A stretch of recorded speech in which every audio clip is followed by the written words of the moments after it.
Alors, je pense que je n'ai pas d'action dans l'IRD directement, mais je pense que c'est. Je ne connais pas d'autres régions quand même qui ont des. C'est quand même quelque chose qui aujourd'hui sert à des entrepreneurs, à des porteurs de projets. Ils arrivent à intervenir très en amont quand même sur des projets. Et moi je suis vraiment le cas aujourd'hui où j'ai créé une boîte, je ne connaissais rien, ils m'ont quand même fait confiance. Après c'est vrai que ça n'a pas été un long fleuve tranquille. Moi j'ai eu ce fourré avec l'IRD qui ont été tendus, on s'est même mis d'accord, enfin, ça a été sévère, mais n'empêche qu'ils m'ont fait confiance. Après, effectivement, le succès appelle le succès. Mais je pense aujourd'hui sur Toulouse, il y a plein d'ingénieurs, il y a plein de bonnes écoles, etc. Il y a Airbus qui crée un nuage de fumée qui fait que pour exister depuis Toulouse, à l'extérieur de Toulouse, c'est compliqué. C'est un travail assez délicat, on n'est pas très aidé. Tout à l'heure, le député maire parlait de travailler, créer sa valeur, etc. C'est bien. Spéculer, c'est pas mauvais non plus. Je pense qu'aujourd'hui, la spéculation, ça aide, ça crée de la valeur, ça crée de l'emploi, et même si l'entreprise doit aller sur du virtuel, aujourd'hui, je n'ai pas d'état d'âme à créer une structure qui demain aura plusieurs centaines de millions d'euros, même si elle est fondée sur rien. Je pense que quelque part, c'est la spéculation, sur rien en termes de valeur.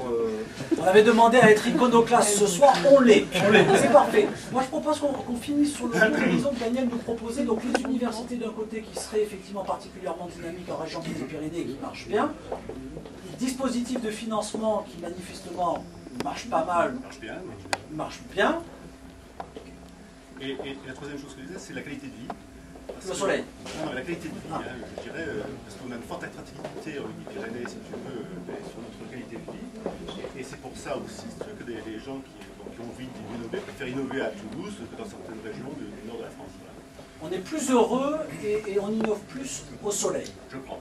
D'accord. Non mais Ludo a raison, c'est qu'on a effectivement cette grosse industrie là, qui cache tout le reste, toute l'innovation qui existe, notamment dans ce domaine des TIC. Donc il y a quelques exceptions d'entreprises qui ont pu bien réussir, trouver leur financement, se développer, etc. Mais globalement, on a quand même une difficulté à faire émerger ce secteur d'activité et à faire sortir des entreprises qui seraient des entreprises où le secteur soit visible d'un point de vue beaucoup plus large que la salle où nous sommes ici.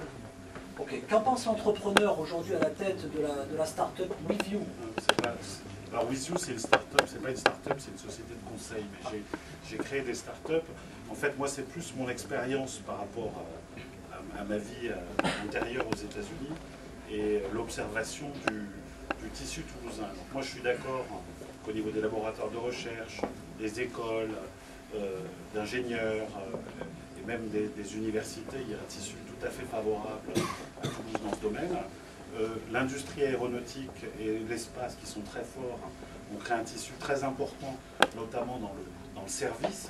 Et donc, il y a en effet 40 000 emplois, mais il y en a beaucoup qui sont, quand on parle d'Airbus, par exemple, si on parle de PLM, il y a plein d'ingénieurs informatiques qui travaillent dans ce domaine, en sous-traitance dans le service, mais pas obligatoirement en fabrication de produits et en création d'emplois de masse. Et c'est un peu là que les difficultés se posent, c'est que la région et les collectivités font très bien leur travail pour rendre le territoire attractif, mais rendre le territoire attractif, c'est le reposer sur ce qui donne de l'image de marque à la région. Ce qui donne de l'image de la marque à la région, c'est l'aéronautique et l'espace. Et donc ils ont développé une dynamique plutôt de filière, et les métiers que l'on représente sont plus des métiers horizontaux et n'apparaissent pas vraiment comme une filière. Et donc il faudrait qu'on puisse avoir les moyens de valoriser tout ça en tant que filière pour simplement que les outils qui peuvent être créés pour l'un ou l'autre de l'industrie ou qui sortent de laboratoires de recherche en partenariat avec l'industrie puissent être valorisés bien au-delà de la clientèle locale. Alors il y a des réussites importantes, mais c'est parfois très difficile d'arriver à ces réussites quand, même si la compétence, l'innovation est très forte, les ingénieurs sont très bons, etc. Et ça, on a ça un peu partout. C'est pas spécifique à la région toulousaine, mais quand on parle par exemple de logiciels, technologie de l'information, on pense plutôt à la région parisienne, à Rhône-Alpes, à Sophia Antipolis, alors qu'en fait le potentiel est très important en Midi-Pyrénées, et c'est plus parce qu'il est caché par ce marché de l'aéronautique qui est à la fois une très bonne chose pour travailler. Je pense que Ludo, dans sa boîte, il a fait pas mal de business avec ce marché-là. Mais contre-productif, par contre, pour valoriser la filière que l'on développe.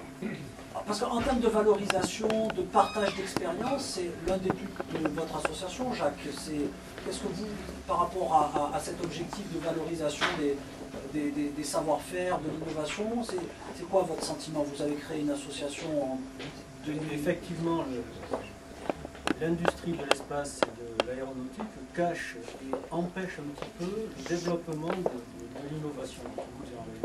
En fait, à Toulouse, l'innovation, elle repose sur deux concepts, les hommes et l'esprit. L'esprit toulousain, il est revanchard depuis le premier millénaire. C'est-à-dire que quand les comtes de Toulouse se sont opposés au roi de France, eh bien, on a envoyé des croisés pour les faire piller. Et en 1920, quand on a amené la première usine d'aviation à Toulouse, parce qu'on était loin du front allemand, eh bien, on en a fait la Caravelle, qui a été l'avion de ligne le plus vendu au monde. On en a fait le Concorde, l'A320, l'A380 et bientôt la 350. Donc il y a une espèce de défi toulousain qui est permanent. Alors ça, d'accord. S'il n'y avait pas cette industrie de l'aéronautique, de l'espace, de l'électronique embarquée, enfin des biotechnologies, et maintenant de la santé, parce qu'on a quand même 3 pôles de compétitivité à Toulouse, hein, c'est pas rien. Cancer Biosanté, Agrinip et Aerospace Valley. Donc, mais ça fait travailler les gens, mais ça ne permet pas, ça ne donne pas d'espace pour l'innovation, pour la recherche. Et je pense qu'il faut se méfier parce que si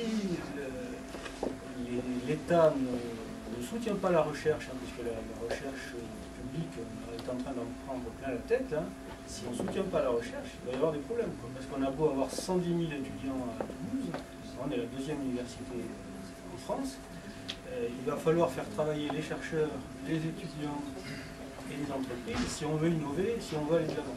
Mais c'est vrai, comme mes collègues l'ont dit, il y a du business, enfin il y a du travail, mais il n'y a pas de place pour l'innovation. D'accord, mais dans ce que vous dites, la part justement de la politique industrielle et de la politique industrielle a énormément compté sur le développement de la région, manifestement, puisque c'est pas un esprit de revanche hein, de mettre l'aéronautique ici, c'est vraiment, bon voilà, on ne peut pas la mettre ailleurs, donc on décide, l'État colbertiste décide de faire de cette région la zone numéro 1 en matière d'aéronautique, et du coup derrière ça entraîne effectivement tout un tas de conséquences, certainement au niveau du développement économique et des universités. On avait le député maire avec nous. Est-ce que cette politique aujourd'hui de soutien à l'innovation, avec cette envie de faire de cette région, d'en faire quelque chose de... Apparemment, il y a la volonté humaine et la volonté politique qui a dessiné et façonné en fait cette région. Est-ce que vous parliez du risque sur la recherche publique en général. Est-ce que par ailleurs vous sentez une dynamique particulière d'un point de vue des collectivités locales, de la région, sur ces sujets? J'aurais une précision par rapport à... Je vous trouve très pessimiste. Non, justement, je voulais préciser, lui, me reprend un peu, je suis provocateur, vous avez compris. Non, je pense que par rapport à Airbus, qu'il soit là, c'est très très bien, ça crée du... Je ne suis pas en train de dire... je l'ai dit, mais je me reprends.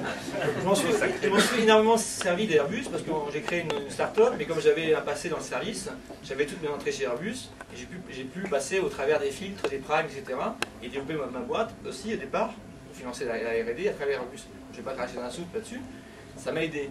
Par contre, le problème qu'on voit aujourd'hui, c'est que la stratégie industrielle d'Airbus, c'est d'avoir des primes, des Capgemini, des Atos, des grosses structures qui prennent des contrats, et derrière, travaillent avec des petites structures, avec chacun pendant son markup. Quand on se retrouve une petite start-up qui démarre, on finit à travailler à 250 € la journée, et donc c'est difficile de se développer. Donc ça, c'est vraiment un problème de politique industrielle, et je pense qu'aujourd'hui, il y a un comité Richelieu, le Small Business Act, qui permet quand même, qui marche pas trop mal quand même, parce qu'on a bénéficié dans l'annuaire à une époque, ça marche pas trop mal. On pourrait essayer de faire un Small Business Act peut-être toulousain au départ, parce que quand on crée une start-up au départ par un problème de moyens, on va plutôt chercher du marché local, parce qu'on économise des frais d'avion, de transport, etc. Donc si on ouvrait la capacité à des start-up pour une innovation de travailler avec les acteurs locaux, ça c'est une bonne idée. Dans le cadre de Toulouse, capitale de l'innovation, à nous d'aller proposer